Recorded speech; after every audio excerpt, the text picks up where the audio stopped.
Baik, bismillahirrahmanirrahim. Assalamualaikum warahmatullahi wabarakatuh. Alhamdulillahirabbil alamin. Malam hari ini kita bisa ketemu di acara baru kita. Insyaallah nanti akan ada beberapa narasumber yang bisa kita hadirkan di sini. Dihadirkan di Bincang Santai bersama Mas Faiz. Ya, kali ini kita akan bertemu dan berbicara mengenai bisnis yang lagi rame ya ketika pandemi ini, ketika COVID-19 ada dan diharuskan dari seluruh masyarakat di Indonesia khususnya harus melakukan PSSB, karantina, kemudian banyak hal lain yang itu membuat masing-masing dari setiap orang tidak bisa keluar rumah dengan leluasa. Bahkan beberapa perusahaan dan beberapa kantor harus tutup sementara waktu, dan banyak juga bisnis yang kemudian gulung tikar karena kondisi pandemi saat ini. 4 bulan kita sudah bersama COVID-19, tepatnya sejak bulan Januari. Ini bulan apa? Bulan Februari, Maret, April, Mei, Juni. Juli ya, ini Juni kan? Juni. Ya, hampir 4 bulan 5 bulan lah kita mengenal COVID, lalu kemudian mulai diberlakukan hari bulan Maret mulai aktif harus ada PSBB dan yang lain. Ya, teman-teman semuanya, pemirsa yang ada di rumah yang saat ini sedang nonton siaran kita, insya Allah kita akan menghadirkan seseorang yang sudah lama berkecimpung di bisnis frozen food. Mungkin banyak yang mengenal beliau dan sudah nggak asing dengan bisnis frozen food ini karena bisnis lagi naik daun. Beberapa bisnis memang turun, tapi di pandemi ini bisnis frozen food mulai naik. Lalu kenapa kita hadirkan beliau? Karena untuk selanjutnya ada tren baru yaitu new normal. Itu udah tahu semuanya bahwa akan banyak perubahan yang terjadi di saat new normal nanti. Apakah bisnis ini akan tetap bertahan atau bisa berkembang bahkan di new normal nanti? Bisa jadi iya, bisa jadi enggak. Kita nggak tahu. Karena apa? Karena orang-orang udah mulai bisa keluar lagi dan sudah mulai bisa beraktivitas walaupun dengan protokol yang memang harus ditaati dengan baik untuk mencegah penyebaran virus COVID-19 ini. Ya, teman-teman yang ada di rumah dan seluruh pemirsa subscribe kita.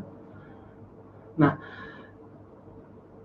langsung saja kita cek beliau apakah sudah masuk dan sudah hadir. Coba Mas Abdillah, ya, suara saya jelas di sana ya?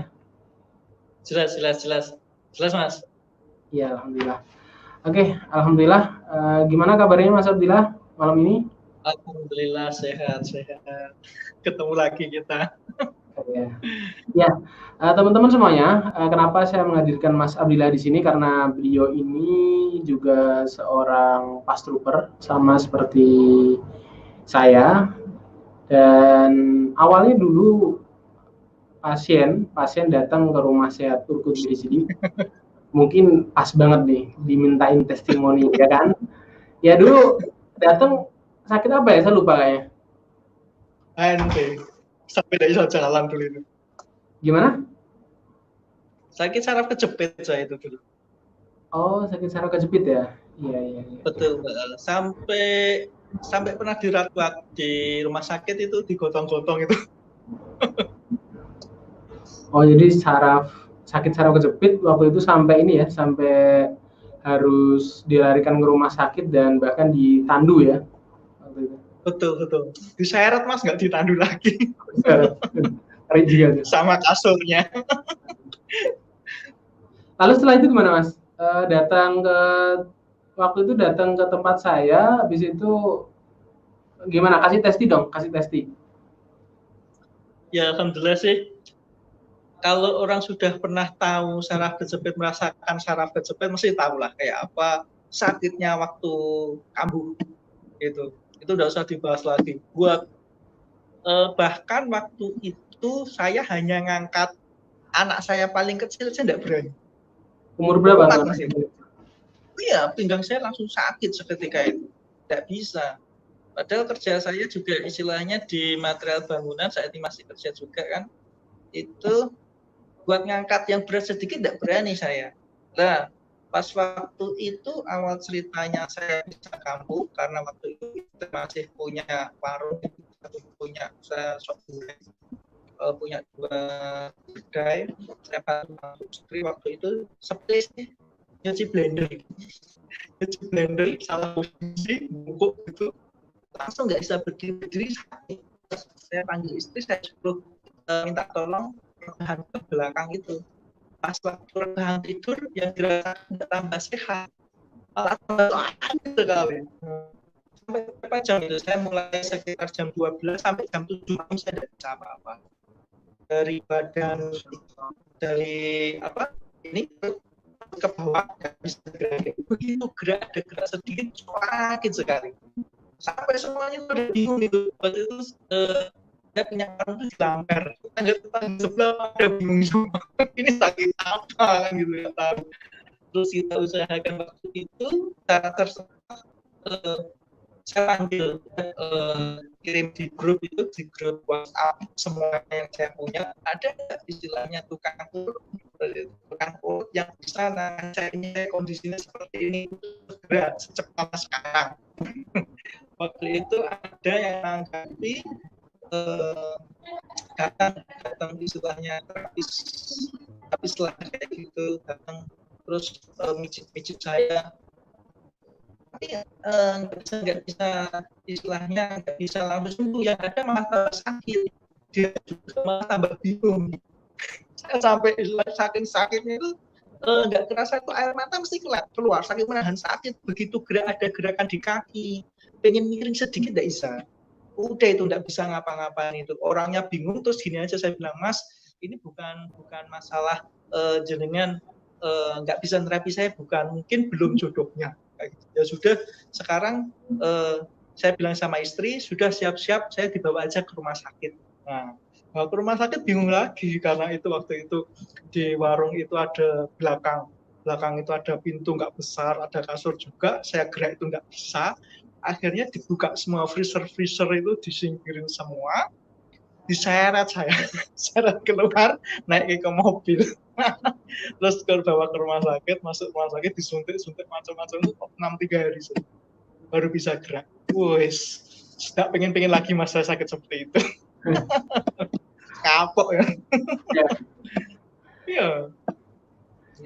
Ya. Terus alhamdulillah cari semua istilahnya orang bilang apa, ini kesini nanti bisa istilah sembuh, tak parah nih semua. Saya ke situ semua, saya datengin, yang sudah ada referensi tak datengin, ya paling dikit ada perubahan dikit, habis itu kambuh lagi seperti itu. Sampai anak pun anak saya sekarang 3, waktu itu pas masih anak saya 2, anak saya yang kedua itu waktu itu umur sekitar 2 tahun. Sampai dia tuh paham. Seringnya pas waktu sholat kan dia naik ke punggung, sambil naik ke punggung apa, sampai dia nggak berani deket saya, nggak berani, karena tahu begitu saya waktu kesakitannya itu dia di sebelahku sampai nangis semua itu anak-anak itu. Wih, rasanya seperti itu luar biasa. Tapi alhamdulillah saya cari googling istilahnya hubungan dengan HNP itu saraf kejepit, saya cari terus di internet saya ketemu buka YouTube ada PAZ, saya telusuri, ternyata di Semarang ada kan gitu. Saya googling ketemu rumah ini, urut Bijilid ini di Pedrungan ini. Saya langsung kontak jenengan buat janji, saya suruh nganter temen. Waktu itu saya temen sama kantor itu supaya apa, ada yang dampingi Mas. Kalau terjadi apa-apa ada yang tahu minimal gitu. Terus sampai sini waktu itu disuruh apa? Sampai sini sepele itu. Saya pikir kok cuma kayak gitu toh ya. Saya disuruh telentang tidur, diperiksa-periksa cuma di 0000 kayak gitu toh, terus disuruh jalan-jalan engklek gitu toh loh.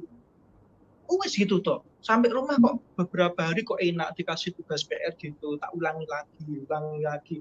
Begitu kerasa dikit saya inget-inget PR-nya harus begini. Waktu itu kayak apa ya namanya, diongkek-ongkek. Tapi simpel, sama suruh jalan. Loh, kok kayak gitu toh ya? Wah, ini gampang simpel kan gitu. Sampai pas waktu di rumah itu anak istri itu selalu, terutama anak itu selalu ngingetin. Itu tiap pagi PR-nya jangan lupa, karena pengen tahu abahnya ini sembuhan gitu. PR jangan lupa abah engklek. Itu. Iya. Ya, mungkin buat teman-teman atau pemirsa yang ada di rumah belum paham soal ini ya, soal PAZ kali ya. Jadi memang di Rumah Sehat Rukut Berijilik ini memang kita spesialis saraf kejepit, dan banyak testimoni yang sama seperti Mas Abdillah ini di tempat kita, dan kita bersyukur bahwa banyak orang bisa terbantu dengan terapi yang kelihatannya kayak tadi kayak gitu, cuman disuruh jalan aja, tapi sebenarnya itu sangat efektif banget untuk mengembalikan struktur tulang belakang yang bermasalah, terutama saraf kejepit itu. Banyak banget yang seperti Mas Abdillah ini. Bahkan kemarin, sekarang Mas Abdillah juga sudah jadi pas trooper, karena memang setiap orang yang datang, habis itu kita motivasi, yuk jangan hanya jadi pasien, jangan hanya jadi orang yang dapetin manfaat, tapi yuk kita ngasih manfaat dengan umur. Alhamdulillah beliau ikut, dan kemarin saya ajak juga ke salah satu pasien ya, dia lumpuh karena saraf kejepit, dan sempat ajak dia, yuk kita ke sana, kita coba lihat kondisi dari semula nggak bisa jalan itu cuman berbaring, bahkan kalau tidur itu harus kalau mandi itu harus dimandiin sampai kayak gitu, akhirnya bisa berdiri, bisa jalan, saya datang kali kedua tanpa Mas Andreas, cuma ngecek aja, beliau sudah jalan sendiri, bisa mandi sendiri. Itu alhamdulillah banget. Jadi memang ya kita bersyukur punya keilmuan ini, dan kemarin ini udah upgrading apa aja Mas? Survival sama baby pass juga ya kemarin ya? Ya, saya ikut yang kelas survival, sama kemarin tuh baru akhir pekan itu kemarin ikut yang baby pass. Karena apa? Saya punya anak kecil-kecil 3. Gitu. Hanya kecil 3 karena ya tak pikir ini kan penting banget terutama untuk saya keluarga. Anak saya masih kecil, saya bisa praktekkan. Bahkan sebelum siaran ini tadi saya bedong anak dulu. Bedong dulu, terusan si nomor 2 juga ikutan. Apa sini tak bedong dulu. Saya mau jadi pas trooper. Oh iya. Itu. Pengalaman juga waktu itu. Kalau anak-anak saya itu kan suka masalahnya kemarin sering ngompol kayak gitu loh. Terus dapat alhamdulillah dari Ustadz Haris itu dikasih tahu untuk terapi ngompol. Ya alhamdulillah dipraktekkan, ya alhamdulillah ada hasil kayak gitu. Untuk yang kecil sampai sekarang masih tak bedong terus itu. Dikuatin ya. Oke, baik.